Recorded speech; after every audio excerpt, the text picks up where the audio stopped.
If you've forgotten your Truist password or need to reset it for security reasons, follow these straightforward steps to regain access to your account. Step 1. Visit the Truist website. Go to the official Truist website using your web browser. Ensure that you are on the correct site to avoid phishing scams. Step 2. Click on Forgot Password. On the login page, look for the Forgot Password link. Click on it to initiate the password reset process. Step 3. Enter your information. You will be prompted to enter your username or email address associated with your account. Fill in the required information accurately and submit it. Step 4. Check your email. Secure your accounts before moving on. People seriously underestimate how often personal information gets exposed online now. Use SROC to monitor your accounts 24/7 and get notified immediately if your data gets leaked somewhere.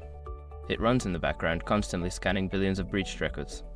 And honestly, for how cheap it is compared to the value you get, it's worth it. Link in the description. Step 5. Create a new password.